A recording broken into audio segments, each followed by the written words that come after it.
All right, it is time for Media Watch now, and James Creedon is with us in the studio. Hi there, Laura. James. And we're going to start with reactions online to a story we were talking about a lot yesterday, and this is the very alarming rise in anti-Semitic incidents here in France, up 74% last year compared with the year before. That's right, and there has been a lot of reaction overseas as well, because it's a problem in France, but it's a problem in Europe as well, more broadly speaking, and the statistics are showing that they are going up. But one incident, and you were talking about it, I'm sure, yesterday, Laura, is Simone Veil, who was I suppose she's a huge figure here in France. She Holocaust survivor. Holocaust survivor, a women's rights activist.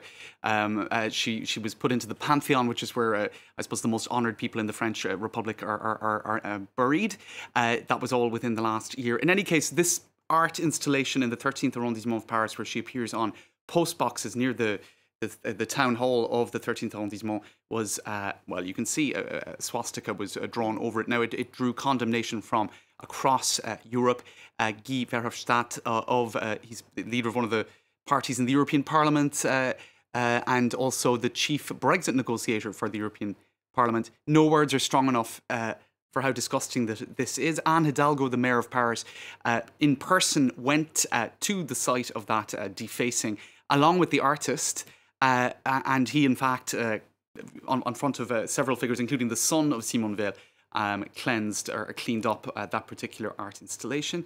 And indeed, one French senator suggested that Simone Veil, kind of as a response to this, as a strong response, that her face might be the new face of Marianne. Marianne is, of course, the symbol of the French Republic. And indeed, you have busts of Marianne in public buildings all over France. And sometimes those busts are indeed stamps, French postage stamps, are actually inspired by the faces of real women. Yeah. And so the government spokesperson said that he thought that would be an excellent idea. That is one example of Marianne that indeed Emmanuel Macron unveiled at the beginning of his presidency, so often inspired by artists or real life figures. Anti-Semitic attacks in France have risen 74%. They've also risen in Germany and England. This is obviously somebody saying, is this a tradition that Europe wants to continue? Really? Deeply concerned. This is a German politician for the ruling CDU party. I'm deeply concerned by the sharp rise of anti-Semitism in Europe. 10% rise in Germany in a 12-month period. Never again should we stay silent in the face of such attacks. It is our duty to fight back. Now, this is in the left-leaning Israeli daily Haaretz. Now, this is somewhat shocking. They say that 40% of German high school students can't explain what happened in Auschwitz. And I suppose this shows the difficulty. There was a similar thing in the UK recently. The difficulty of transmitting memory from generation to generation to generation. It seems shocking to people, even of our generation, I guess. But, the memory is not necessary, especially in the era of internet. Well, the last Holocaust survivors are dying, aren't they? That's right. A lot of them are in their 80s and 90s. And it's easy to forget, I guess. Anti-Semitism is always a prelude to general violence. That's an interview on our own channel with one of the three female rabbis in France, Delphine Orville-Heur. And I'll finish with a slightly positive story, even though it might not seem positive when I start talking about it. This is a bagel shop in Paris that was tagged with the word Jew in French, Juden, with some people saying, look, really? Does this remind you of anything, 1939? Well, actually, they very creatively changed the Juden into Guten Tag and said, this is on their official Twitter account. They used it. And they said, everyone's welcome here. So it's turning what was a negative into a positive. Good bagels too, has to be said. Excellent. All right, let's talk about something else. It is World Radio Day today. It is World Radio Day, and you would think... I love the radio. I have it on all day long. And you would think, is it not going down? I used to have one of those. I know. They're actually surprisingly memorable.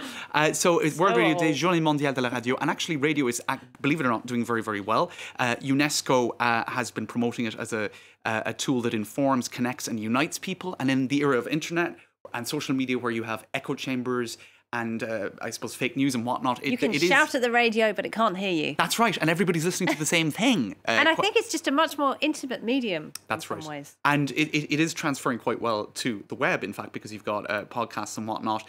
Anyway, there's loads to say on this, but I'll just finish with this quote, because commercial radio is stronger than ever.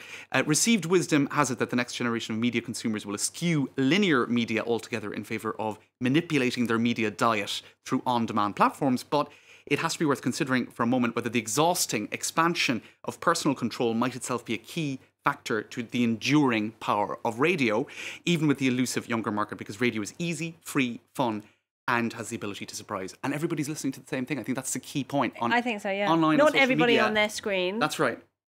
A bit like the you TV. could argue social media, even though it allows people to connect, it divides creates people echo chambers as well. and divides. Yeah. And radio traditionally doesn't do that. So there's a future for radio, even in online. Good news. formats. I hope so. Yes, World Radio Day. Don't switch us off just yet. Something to be said for TV as well. Close your eyes and listen. James, thank you very much indeed, James Green.